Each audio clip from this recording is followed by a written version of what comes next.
Okay,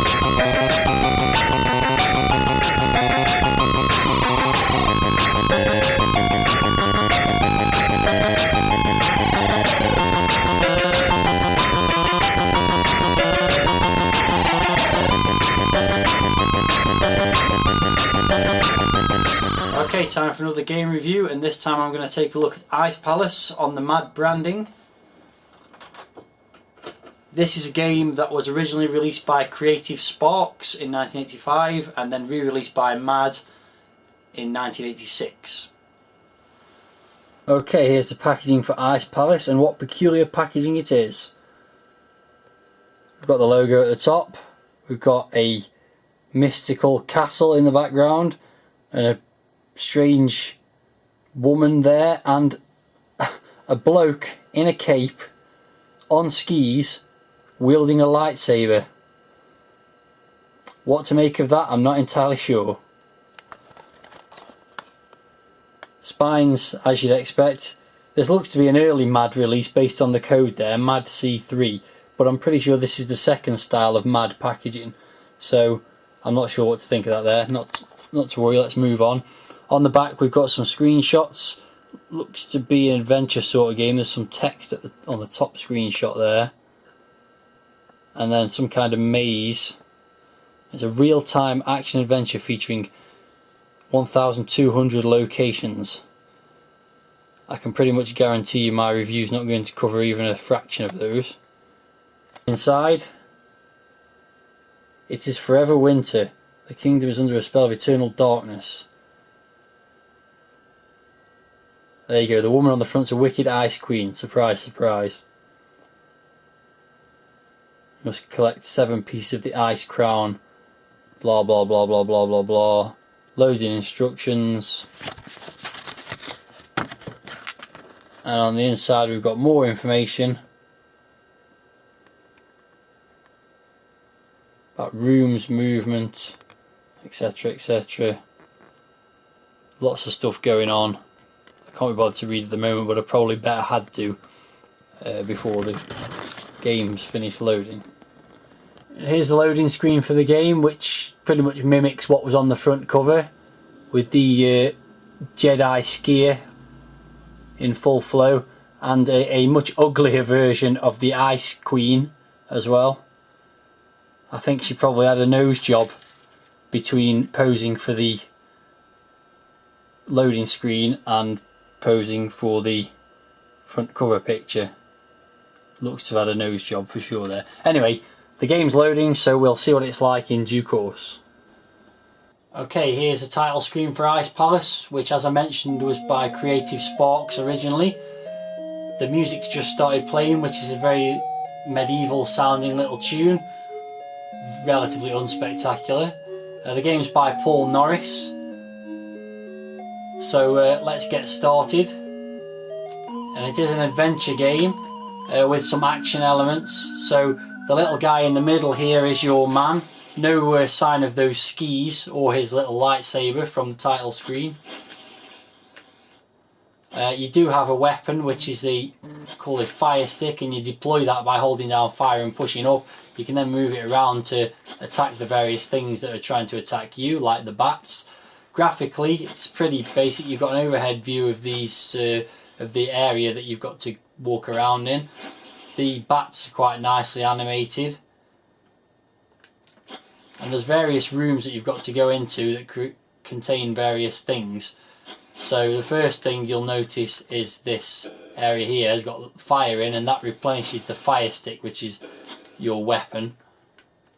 In a second, if we go into this room here, you'll see it's got what looks like a sword in, and that's the representation of the various items that you can be picked up. It doesn't matter what the item is, it's always represented as a sword in these rooms. So anything that's got an item in, if you press space, you can go into the sort of adventure screen, for want of a better word, which shows various things, including parts of the crown, which you've got to pick up. At the moment I haven't got any. The good and evil monitor, which is at the moment in the middle.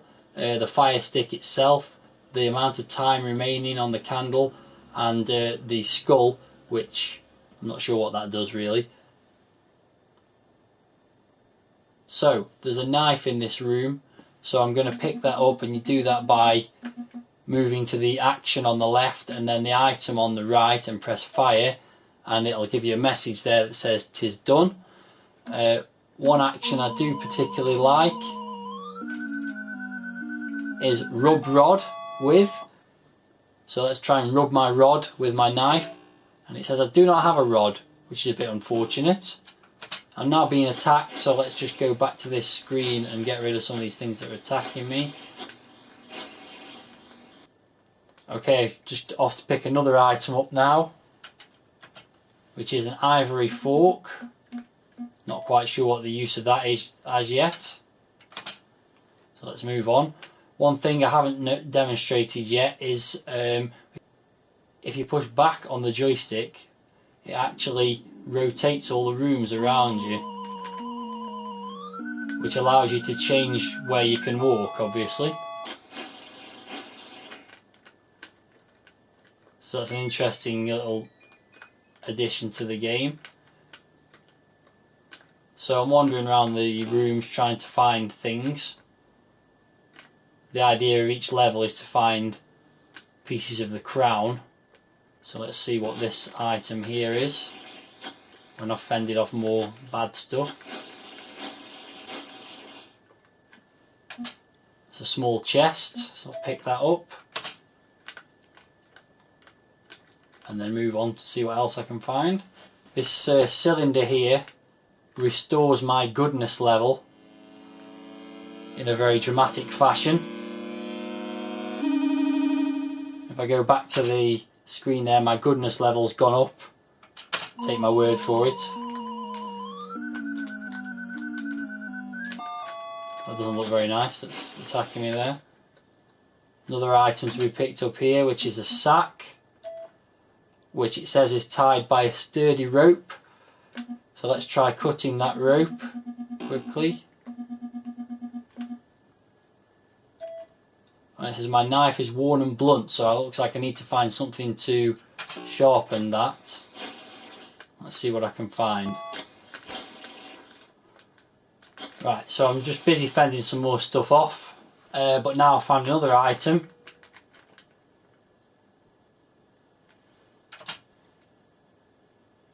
Which is a whetstone, as identified there. They show up as red when you haven't picked them up yet, so let's pick that whetstone up. I believe a whetstone will be used to sharpen a knife, so let's try that. My knife now has a keen edge, so let's try cutting the rope now with the knife. That's done, so I should now be able to open the sack. So open sack, and inside the sack is a piece of the crown. So that's the first level completed. With some nice music.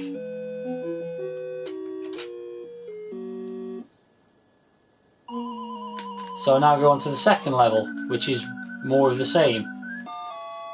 So I'm not going to play through the whole game, because I'll probably die before that occurs anyway.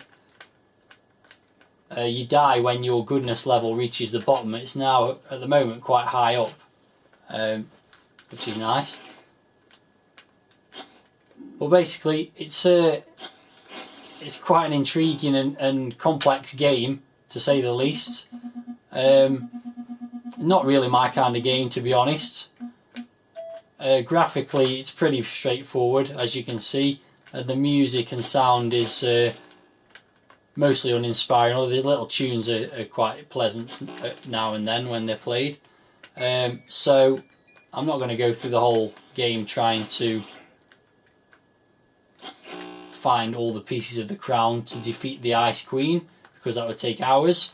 As I mentioned, it's not really my kind of game, but if you like these kind of adventure games, I'd say once you get used to the rather peculiar control mechanism, it's a decent sort of adventure game, and there's plenty to be doing throughout the game. So probably worth the $2.99 asking price.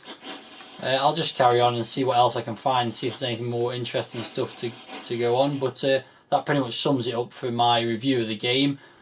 Just a little addendum, I am about to die, so it's only fitting that I show what happens when the game is over.